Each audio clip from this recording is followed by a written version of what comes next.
Hey, welcome back to another edition of In the Chute. With me is my son Calen. I'm Brandon. And what have you got for us today on In the Chute or Stump the Chump? Something I don't know Uh, about. I don't know what it is. so kind of getting away from horses or cows specifically, what is dryland farming? Can you explain it? Dryland farming is a practice in which someone wants to go broke fast because there's no water to grow crops, Especially this year. Okay. That's especially good this enough. year. All right, that's it, folks. Have a good one.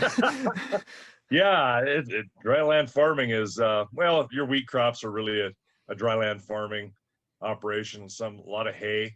Um, Obviously, if you can't get water on it, your yield is a lot lower.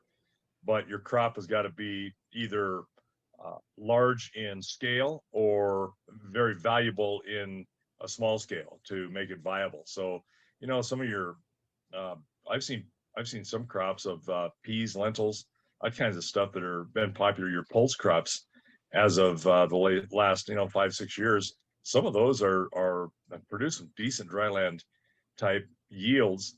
Again, you're talking crested wheat hay, which is a grass hay. It's a short hay.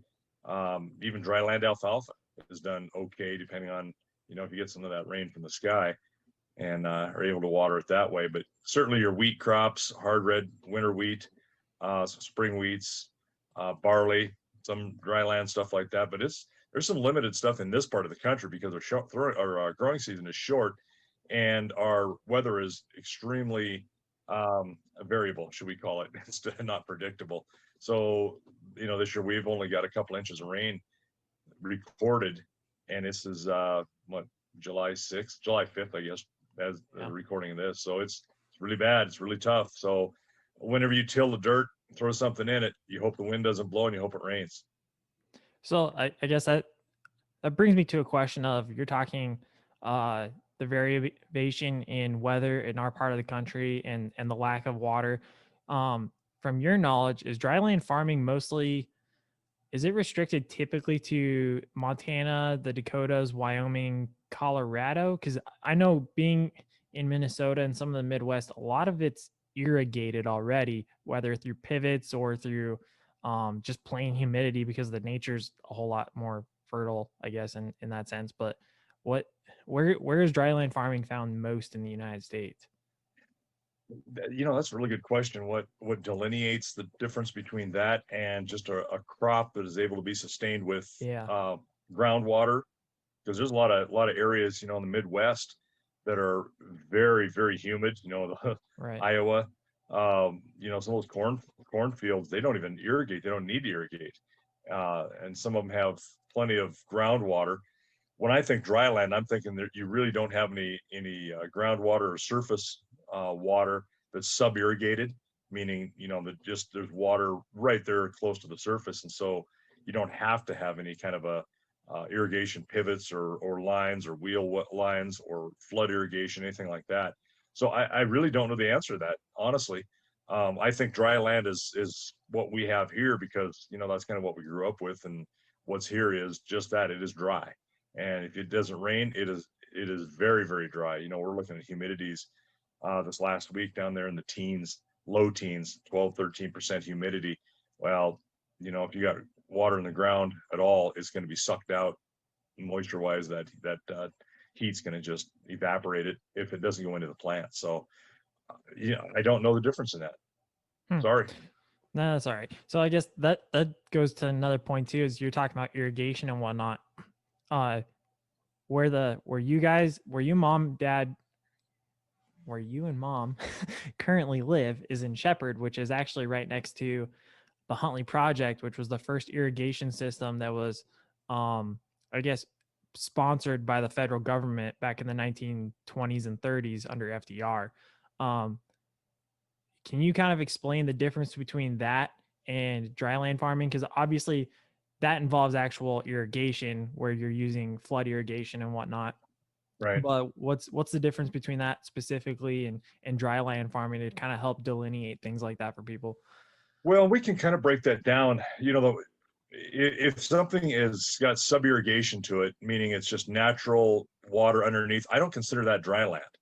I Yeah. mean, because you're not depending on, moisture just through rain. And I guess that's really what I would say. I mean, I don't know the differences, what they would call those dry land in other states locally, but to me, if you've got sub-irrigated moisture and or sub-irrigation because of flood irrigation around you, that's not dry land. Dry land is where you cannot get water to it no matter what you do. You probably could. You could, sink a pivot, but that's going to be artificial.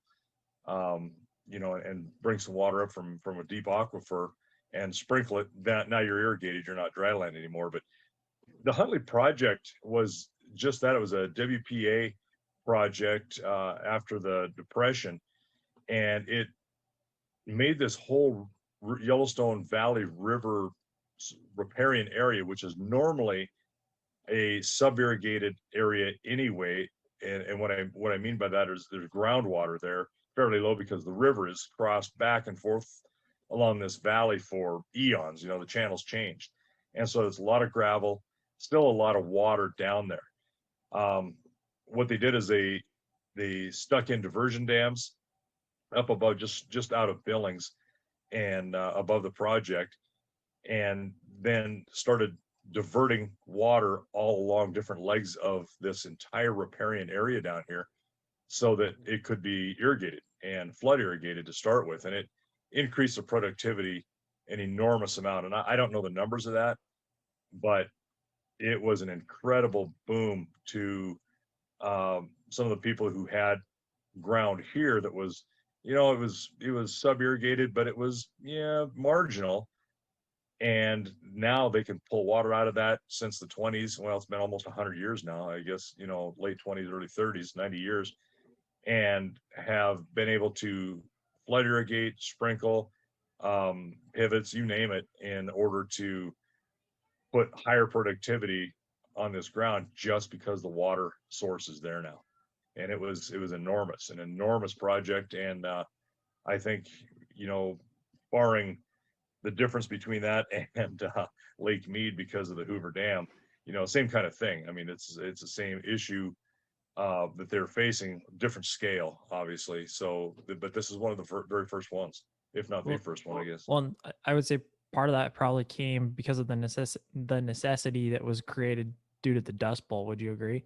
Yeah. Oh, yeah. Yeah. Yeah. That, I mean, we came into this country in the teens, when it was the Homestead Act.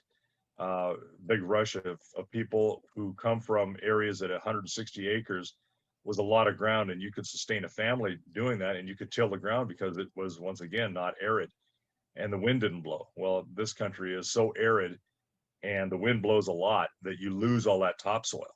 And so they had to figure out something different. And in this riparian area where the water's available with the Yellowstone River, they're able to tap out of that and divert some of that river water into croplands. And then I haven't done much irrigation. I don't think I've ever done any irrigation. My form of irrigation was actually draining the corrals. So that happens only on occasion in the springtime when we get a massive inflow of water, and then suddenly we're like, oh darn, we got to get rid of the water. So we create trenches. But that's so few and far between. I know you used to irrigate a little bit alongside, was it Grandpa Yates? Yeah, both Grandpa Yates a little bit, not as much as my Grandpa Wayne, Dad's Okay. dad. My mom's dad worked for somebody, and they had some irrigated ground, and it was all we did was flood irrigate. However, he worked for a guy when I was really little, just east of here off the project, that had the very first pivot in the state. It was the very first one ever went in, and it gave them nothing but headaches. I mean, they could barely keep it running. Yeah. And in fact, is one of the owners, one of his kids is a couple of years older than me, and they were little. I mean, we're talking, 4, 5, 6 years old. And somebody come and asked if somebody was around, and he said, "Oh," and a little kid goes, "No, he's up with the son of a bitch," because that's all he heard it called. Yes, it was always, and everybody called it that because it was breaking down, and it was bad. But that was the very first pivot. So I never got in on pivot irrigation like that. I've helped a little bit of wheel line, but just to help a little. Most of my stuff was all flood irrigated, Can you off of explain the those. three? Because that's where I was going. Can you explain those three different ones? Because you'll find all three everywhere throughout Montana. I just Oh wanted to yeah. kind of delineate it because I know it's different from different places. But Well, the most obvious you see is a pivot and it's just a great big, it's a tower that stretches out in different sections. And, some of those are 8, 10 sections long with a big boom on the end that has like a lawn sprinkler, like a big rainbird. And all the way in are different pipes that hang down or hoses, and they have different rates of sprinkle on that. And all this thing does is go either in a circle or they can go half circles. And the ones closest to where it articulates or pivots, hence the name, puts out less water because it's moving a whole lot slower compared to the one clear out there on the end with that boom. So that's a pivot sprinkler. A wheel line is the same thing, it's similarly, except it's got a lot of wheels along it, and you'll see a little motorized piece covered up where you can drive that along, and it's hooked up to a little header where water's pumped into it and pushed and just pumped directly into that line. And that line has a whole bunch of little rainbirds along it, and then you set it for a while, so many hours, like 6, 8 hours, move it, do it again, and you just keep hooking it up on this main trunk line, that's supplying the water and that's getting pumped to everything. So a little more labor involved in that because you have to watch it, you have to move it, you have to make sure everything's clear. Still, it's better than nothing. And then flood irrigation was the early stuff where you would have a main ditch that would be at the head end or at the high end of your fields, and they would all have to be leveled. The beauty part of a pivot and a wheel line is those fields don't have to be level. They can be irregular and have some divots in them. They can have some small hills where when you're flood irrigating, it really needs to be leveled out. And that's what we used to have to do, is get somebody with a cat and a scraper, and they would level that out. And then when you're making the field, the high end of it is at the closest to the main trunk line of the water source, the main big ditch. And then at the very end, it would just go into another ditch with a little called a waste ditch, and then that would dump back into the creek. And so what you would do is you would set a couple of steel posts in the middle of the ditch, put some boards in front of it, and then put a piece of tarp. And those days we used like regular, like army tarp, and you would just basically build a dam, and then you would slowly let the dam above it go and let that water fill up. And then you could use little boxes that you could pull, a door up, or we use siphons, which you just literally like a curved straw that would follow the curvature of the dam, fill it up, pull it over, and just siphon it right down onto the field. And you could do a section of your field that way. When it got close to the end, you set another dam further down, and then you let that water out. You're done doing that portion of it, and then you're just flood irrigating another one. And it's very labor intensive. It's a pain. But yeah, that's all I knew. And that sounds horrible. it's not fun. And the worst part of it is the mosquitoes and deer flies Yep, and I've lived horse it. flies that just eat you alive. I hated that part of it. And but it's not hard. I mean, it's not difficult work, but some guys are good at it. I swear to God, my grandpa could make water run uphill. Is amazing was how he could do that. We had a low spot in the field at one lower 25 acres of alfalfa. We had a larger 55 acre and then a lower 25 acre. And the lower 25 had a low spot in it.